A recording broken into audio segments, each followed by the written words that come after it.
Grégoire Grégaire. Analyser, analyser. Voyons, tout cela est illogique. Reprends-toi. Fais face. Ne sombre pas. Garde les pieds sur terre. Tout va bien se passer cette fois. La raison est plus forte que tout. Tout cela est ridicule. Perdu au milieu d'une foule grouillante d'anonymes, que paradoxalement il ne connaît que trop, Grégoire Grégaire guette, terrifié, l'arrivée du RER. Il la redoute plus que tout. La peur tenaille ses viscères dès que la silhouette de la motrice se profile à l'horizon. Combien de fois a-t-il reproduit dans ses rêves semi-léthargiques nocturnes, l'enfer qu'il s'apprête à affronter? Bien assez pour ne pas endormir de la nuit. Bien assez pour en être éprouvé physiquement toute la journée. Singulièrement, il tire profit de cet état de fait. Il sait très bien qu'assommé de fatigue, son calvaire en devient parfois un peu plus supportable. Grégoire longe le quai côté voie 2, qui se remplit petit à petit d'usagers. Il maudit la station de Saint-Denis tout entière, théâtre où se déroule implacablement tous les jours depuis maintenant 5 ans, l'acte premier d'une tragédie pathétique, dont il est malheureusement acteur et directeur. Il en a bien rodé à présent la mise en scène, tous les matins où il respecte scrupuleusement le même rituel, un protocole qu'il a minutieusement élaboré, enrichi et corrigé tout au long de ses années de supplice. Grégoire, comme pris de frénésie, après s'être engouffré dans la station, se met à transpirer à grosses gouttes. Perdu dans son cauchemar, comme dépossédé du contrôle de son corps et de ses gestes, il se dirige d'un pas lourd et pâteau vers les tourniquets en bousculant des coudes, écrasant des pieds ou frappant de son attaché-caisse toute la ribambelle d'obstacles vivants, qui croisent la trajectoire rectiligne, qu'il décrit de l'entrée au portillon automatique. La plupart des badauds ballottés par les courants des foules n'y prêtent guère attention, mais parfois certains l'insultent, voire même lui rendent les coups.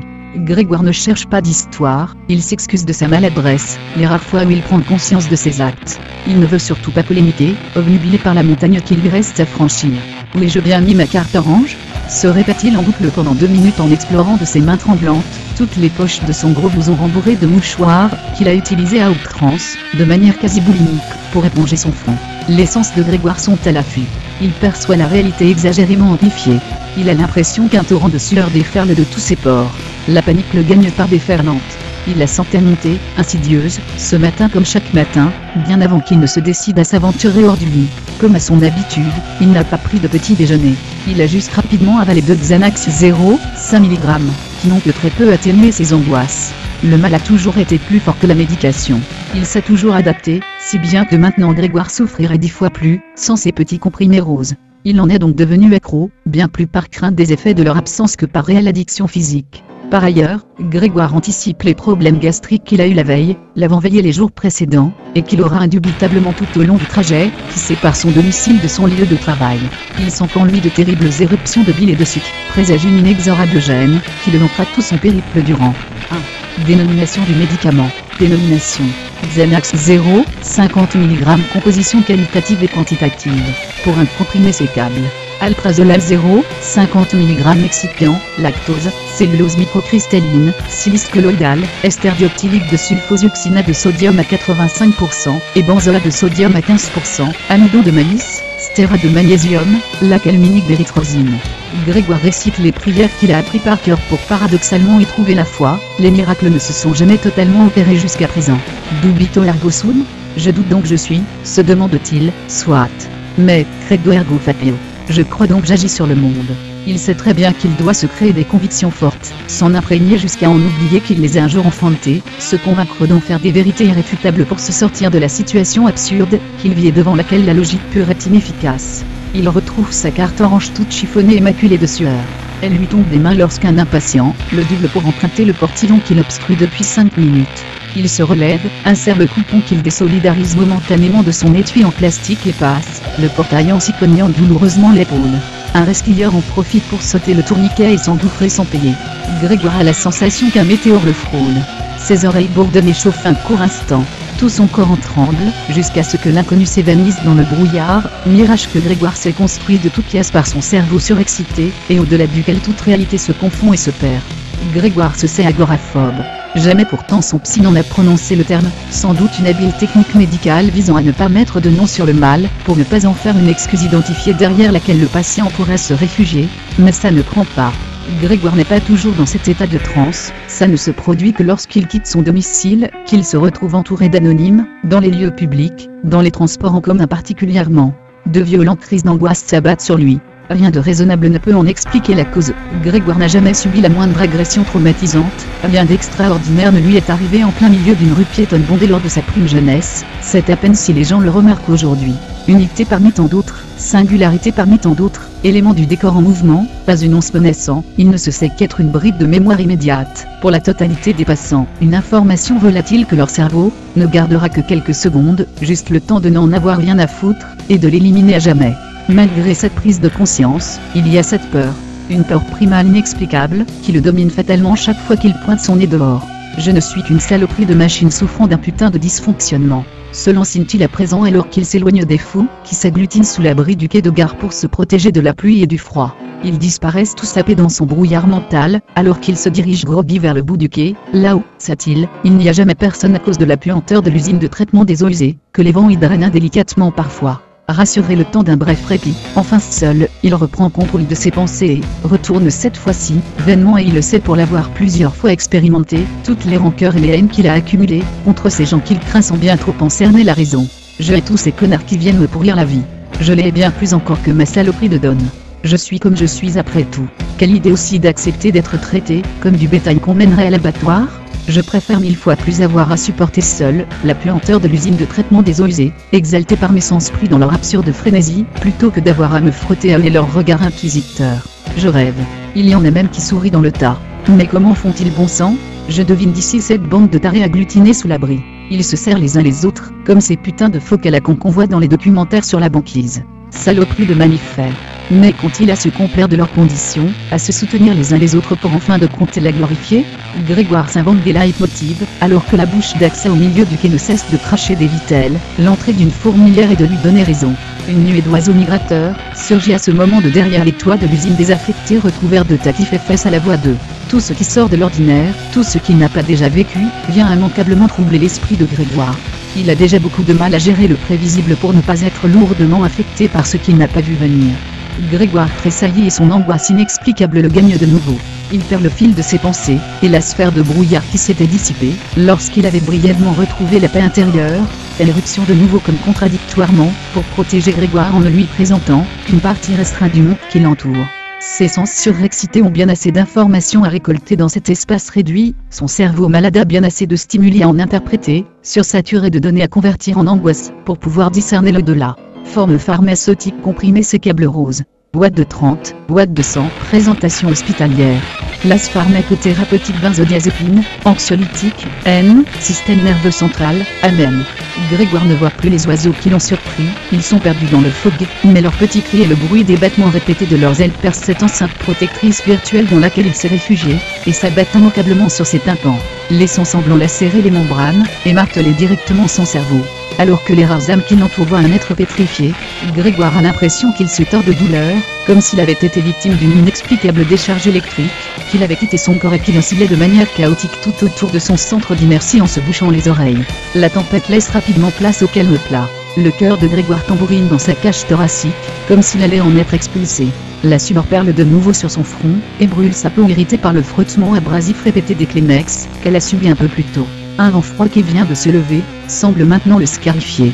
Sa sueur se cristallisait paraît être arrachée par lambeaux en emportant sa chair, comme si un gigantesque déluge de glace tourneboulait dans le vide et la serre assèche de milliers de flocons solides aux extrémités aiguisées. Pourtant Grégoire se reprend, c'est un moindre mal. Le phoque s'éloigne puis se dissipe. Il voit le groupe d'oiseaux voler en rang serré en direction du Stade de France. Les oiseaux ont pris peur. Je sais de quoi je parle. C'est communicatif. Je la ressens. Leur nuée décrit des hélicoïdes dans les cieux, un peu comme si le groupe tout entier ne formait plus qu'une seule entité en déroute. On peut percevoir la propagation de la frayeur dans de bouleversantes ondulations et courbes isobares dans la nuée que l'on pourrait presque mettre en équation. J'ai la bizarre impression d'être en apnée submergée sous des hectolitres d'eau au fin fond d'un océan. Ces bancs d'animaux sont pris dans les tumultes, les courants capricieux des abysses. Leur supposée magnifique danse céleste n'est rien d'autre qu'une maladroite tentative de flotter dans de versatiles vortex. De la grâce dans leur vol ? Certains y voient de la grâce ? Pour moi ces oiseaux ne sont que des putains de traceurs radioactifs, des indicateurs colorés mettant en évidence l'existence de formidables champs vectoriels, qui nous entourent presque invisibles. Ils ne volent pas, les courants les portent et les aspirent. Je ne connais que trop cette sensation d'être manipulé par un puissant marionnettiste, relié à ses pensées par de microscopiques fils connectés à chacun de mes membres. Je lutte autant que je peux. Je lutte mais il finit tôt ou tard par reprendre le contrôle. Les 4 quais noircis de monts de la gare de Saint-Denis semblent être d'immenses cales assurant le parallélisme parfait de 8 ou 9 rangées de rails. Elles paraissent néanmoins converger à l'infini, illustrées si limpidement à l'horizon, que l'on tourne la tête à gauche ou à droite, que l'on pourrait presque croire que ce lieu est une improbable exception aux lois de la géométrie. Soudain 3 bagnes résonnent dans tous les os du squelette de Grégoire. Il sent sa peau onduler. Par 3 fois, le Cova de 8h05 qui ne s'arrête pas à Saint-Denis, vient de passer le mur du son. La lumière plus rapide que les antisonores. Juste une question de perception, voilà que la flèche Brombitelle, une hallucination psychédélique à la gauche de Grégoire, que les fenêtres, emportant son reflet chaque fois qu'elle le dépasse, défilent sous son nez révélant dans l'antre du monstre des cohortes entières de clones de bons travailleurs serviles fonçant à toute allure vers la capitale. Voilà qu'avec le même retard par rapport au bang, 2 traînées de lumière pourpre s'imprègnent de manière résiduelle sur ses rétines. Grégoire est resté immobile, il n'a même pas remarqué qu'il était de l'autre côté de la ligne jaune censée assurer sa sécurité sur le quai. Il a l'impression d'avoir reçu une immense claque dans la gueule, 2 gouttes de sang entachent sa narine droite. Sans faire un pas en arrière, il s'effondre comme une masse, impactant le sol avec la violence d'une chute de plusieurs milliers de mètres. Il le sent se craqueler autour de lui comme si tout d'un coup, le poids de toute la colonne d'air projetée par sa surface de sustentation, venait s'ajouter à nouveau à sa propre pesanteur. Il peut se voir encore debout, figé, fixant le mur de l'usine face au quai. Le train passe en un éclair et il se regarde tomber, pivotant autour de ses talons. Son corps se décompose comme si quelqu'un feuilletait les multiples pages de son anatomie, chacune d'elles s'ébat sur son être au sol, lui assénant de vilains coups. Il n'en reste bientôt plus qu'une étrangement ouverte, perpendiculaire à lui. Le train n'a plus la mais son reflet dans les vitres reste surplombant les rails. Il se fait face. Quel spectacle pitoyable, un être arc-bouté, statufié, le regard perdu dans le vide. Le quai et l'horizon se rabattent alors violemment sur le dernier feuillet. Un choc horrible s'ensuit laissant soudainement place au bruit assourdissant de l'avertisseur sonore que le conducteur de la motrice a déclenché pour que l'étourdi s'éloigne du bord du quai. Grégoire écarquille les yeux. Son attaché case est emporté par l'RER. Des dizaines de feuillets volent au vent, tourbillonnent dessinant le tube de l'onde de choc. Grégoire aurait pu être happé par le train, mais ce n'est pas la première crainte qui lui vient à l'esprit. Rien de nouveau, rien de nouveau, émerge-t-il, c'est le Cova de 8h05. Ces maudits oiseaux ont perturbé ma méditation, cette frayeur m'a mené jusqu'aux frontières de ma phobie, aux portes de la schizophrénie, il faut raison garder, il faut raison garder. Je ne sombrerai pas. Le cerveau est un puissant outil. J'ai lu qu'il pouvait s'adapter à l'altération de certains organes sensoriels, qu'il pouvait par exemple reconstituer une image globale du monde alors, même qu'une grande étendue de cônes récepteurs, était détériorée ou détruite. Si le cerveau peut extrapoler une réalité de laquelle il n'est même pas informé, effacer des taches sombres en l'occurrence, je suis convaincu qu'il peut ignorer mon mal, qui n'est de toute évidence qu'un dysfonctionnement mécanique interne. Certaines pannes hardware peuvent être contournées à défaut d'être réparées sur certains ordinateurs par le biais de solutions software. Je dois reprogrammer mon cerveau, le conditionner pour qu'il ne tienne pas compte des mécanismes traditionnels de la peur, ce qui chez moi se déclenche à des moments totalement inopportuns. Le faux se dissipe au fur et à mesure que l'introspection de Grégoire le conduit à une paix intérieure précaire. Des centaines de regards convergents sur sa personne surgissent à ce moment du brouillard. Une foule continue de s'amonceler autour de l'homme qui a failli être happé par l'RER.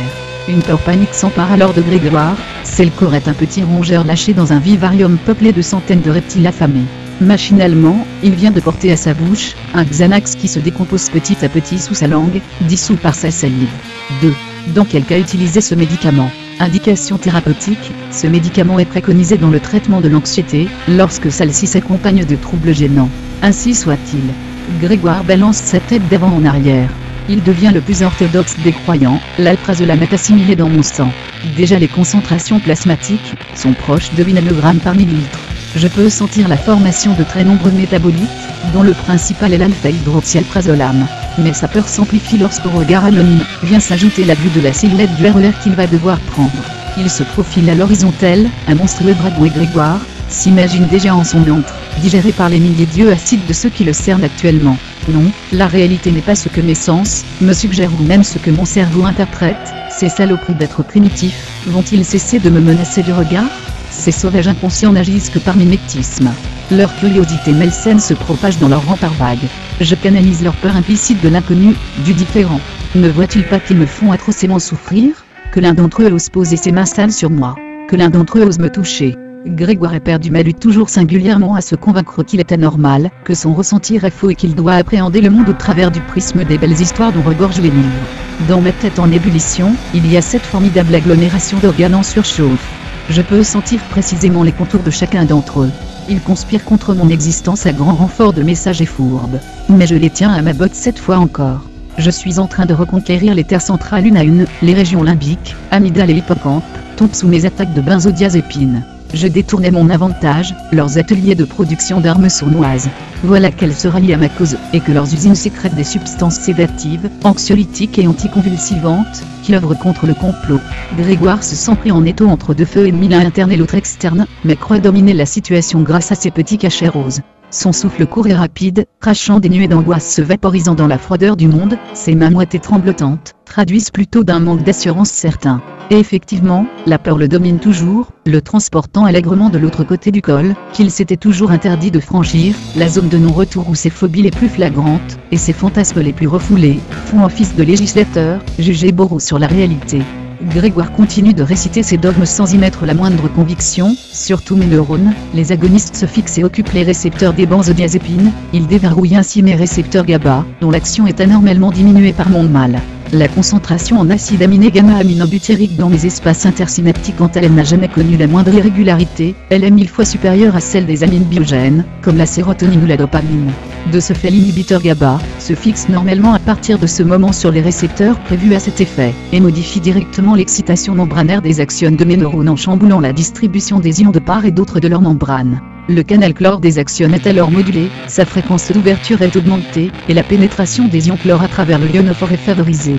Grégoire n'écoute plus le rythme lancinant de son invocation, il reste bouche bée devant le spectacle que lui offre sa réalité. RER en approche ne semble pas freiner et ralentir, au contraire le sifflement strident de son frottement avec l'air prenant bizarrement la tangente vers les aigus, semble indiquer qu'il accélère et prend de la vitesse. La foule est soudain prise dans un tumulte frénétique. Les usagers à l'autre bout du quai semblent horrifiés par la machine qui, vu son allure, va indubitablement se scratcher sur la plateforme en déraillant.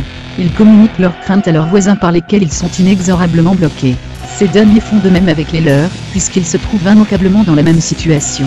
Ainsi de suite, jusqu'à ce que l'onde de panique atteigne les personnes les plus éloignées des bords, au centre du quai et dont la vue et la liberté d'action sont obstruées par un mur humain impénétrable, dont la pression est telle qu'ils ne peuvent faire autrement, pour lutter contre elle et pouvoir respirer, que de s'opposer violemment en bloquant sa progression en poussant de toutes leurs forces leurs assaillants vers le bord. La foule se déverse mécaniquement, sur les rails suivant point par point, les théorèmes de Bernoulli et ceux sur la dispersion des fluides. Un plus grand courant d'ion CL- dans le canal, induit une diminution du potentiel électrique de l'axione, donc un ralentissement de l'influx nerveux, et l'inhibition de la synapse, donc de la transmission nerveuse. Appliqué à une échelle plus générale, cela montre comment le Xanax contribue à calmer mes angoisses en réduisant les décharges neuronales dans mon cerveau. Grégoire est terrifié, son pattern n'est pas convaincant.